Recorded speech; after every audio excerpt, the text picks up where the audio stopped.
America అధ్యక్షుడు Donald Trump సలహాదారు Elon Musk తీరుపై ప్రజలు మండిపడుతున్నారు. అమెరికాలోని దాదాపు 50 రాష్ట్రాల్లో 1400 చోట్ల నిరసన కార్యక్రమాలు చేపట్టారు. పెద్ద ఎత్తున అమెరికాలో చాలా సంవత్సరాల తర్వాత మరొకసారి అధ్యక్షునిపై నిరసన కార్యక్రమాలు ఆందోళన చేపట్టడం చాలా రోజుల తర్వాత ఇదే మొదటిసారిగా చెప్తున్నారు. ఉద్యోగాల్లో కోత పెట్టడం, అలాగే వివిధ ప్రభుత్వ సామాజిక భద్రతా పథకాలకు సంబంధించిన నిధుల కోత, అలాగే కొన్ని కమ్యూనిటీలకు సంబంధించిన వేధింపుల గురించి ప్రజలు పెద్ద ఎత్తున నిరసన గళం వినిపిస్తున్నారు. దాదాపు చాలా ప్రాంతాల్లో, ముఖ్య నగరాల్లో అమెరికాలో చాలా చోట్ల ఈ ఆందోళనలు కొనసాగుతున్నాయి. ఇక భారీ నిరసనలు చేపట్టారు. 50 రాష్ట్రాల్లో దాదాపు 1400 చోట్ల ఈ ప్రదర్శన జరిగాయి. 3 నెలల కిందట అమెరికా అధ్యక్షుడిగా మరొకసారి బాధ్యతలు స్వీకరించిన ట్రంప్ స్వల్ప సమయంలోనే పలు కీలక నిర్ణయాలు తీసుకున్నారు. అక్రమ వలసదారులపై ఉక్కుపాదం మోపారు. ప్రభుత్వ ఉద్యోగులకు కోత పెట్టారు. ప్రపంచ దేశాలతో వాణిజ్య యుద్ధానికి తెరలేపారు. అలాగే ట్రంప్ దుందుడుకు నిర్ణయాలను నిరసిస్తూ ప్రజలు కూడా ఆందోళన దిగుతున్నారు.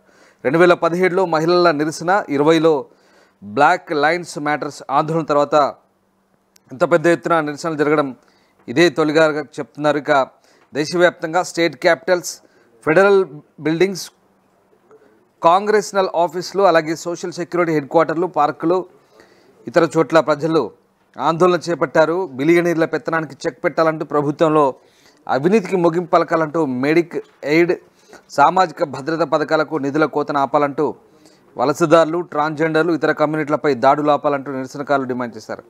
ఇక ట్రంప్ టారిఫ్ వారిపైన మండిపడుతున్నారు. పెంగ్విన్లపై కాదు, సంపన్నులపై పన్నులు వేయనంటూ ఎద్దేవా చేశారు. మనుషులు నివసించని పెంగ్విన్లు జీవించే ఆస్ట్రేలియా దీవిపై ట్రంప్ ఇటీవల పన్ను విధించిన సంగతి తెలిసిందే. ఇక ప్రభుత్వ ఉద్యోగులు, సామాజిక భద్రతా పథకాలకు కోత పెట్టడంపై సియాటిల్ నిరసనకారులు ఆగ్రహం వ్యక్తం చేశారు. ట్రంప్ను అభిశంసించాలి, మస్క్ను బహిష్కరించాలంటూ ప్లకార్డులను అట్లాంటాలో ఆందోళనలు ప్రదర్శించారు. ఇక బోస్టన్లో అయితే hands of our democracy, hands of our social security అని రాసి ఉన్న ప్లకార్డులను చేతపట్టి ట్రంప్కు వ్యతిరేకంగా పెద్ద ఎత్తున నినదించారు. ప్రభుత్వంలో మస్క్ జోక్యంపై కూడా ప్రజలు ఆగ్రహం వ్యక్తం చేశారు. Deport Elon Musk, tax the rich, not the penguins అన్న ప్లకార్డులు కూడా కనిపించాయి. ఇక లేబర్ యూనియన్లు, ఎల్బిజిటిక్యూ కార్యకర్తలు, న్యాయవాదులు, వయోజనులు, వృద్ధులు, ఎలక్షన్స్ యాక్టివిస్టులు సహా 150కి పైగా గ్రూపులు ఈ హ్యాండ్స్ ఆఫ్ ఆందోళనకు నిర్వహించాయి.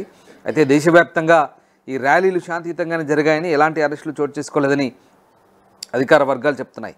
ఈ దేశవ్యాప్త నిరసనలపై శ్వేతసౌధం కూడా ఒక ప్రకటన విడుదల చేసింది.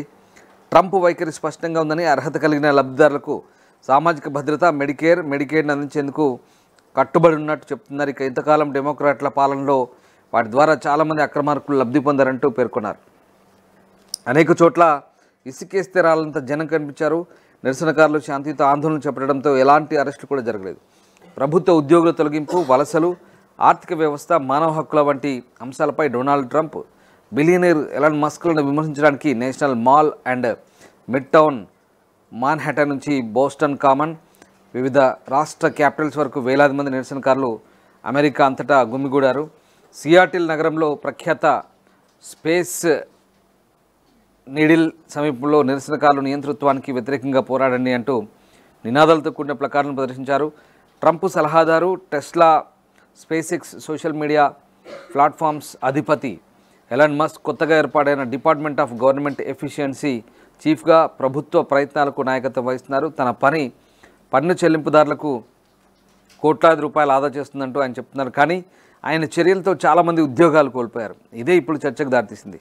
బోస్టన్లో నిరసనకారులు ప్రజాస్వామ్యాన్ని చేతులు తీయండి, హ్యాండ్స్ ఆఫ్ సామాజిక భద్రత నుంచి చేతులు తీయండి అంటూ బోర్డులను ప్రదర్శించారు. ఇక కొలంబస్లోని స్టేట్ హౌస్లో గుమిగూడిన వందలాది మందిలో ఓహియోలోని డెలవేర్ కౌంటీకి చెందిన 66 ఏళ్ల రిటైర్డ్ రోజర్ బ్రూమ్ కూడా ఉన్నాడు. తాను ఒకప్పుడు రీగన్ రిపబ్లికన్గా గుర్తింపు తెచ్చుకున్నానని, కానీ ఆ తర్వాత ట్రంప్ పట్ల విరక్తి చెందినట్టు చెప్తున్నారు. ఇక అర్హులైన లబ్ధిదారులకు సామాజిక భద్రత, మెడికేర్ను ఎప్పుడు పరిరక్షిస్తారు? ఇంతలో డెమోక్రాట్ల వైఖరి అక్రమ విదేశీయులకు సామాజిక భద్రత, మెడికేర్ ప్రయోజనాలను ఇస్తుంది. ఇది ఈ కార్యక్రమాలను దివాలా తీస్తుంది, అమెరికన్ సీనియర్లను అణచివేస్తుందంటూ వైట్ హౌస్ చెప్పుకొచ్చింది. ప్రపంచంలో ఏ మూల ఏ క్షణం ఏం జరుగుతుందో వేగంగా తెలుసుకోవడానికి తొలి వెలుగు వాట్సాప్ ఛానల్ని ఫాలో చేయండి.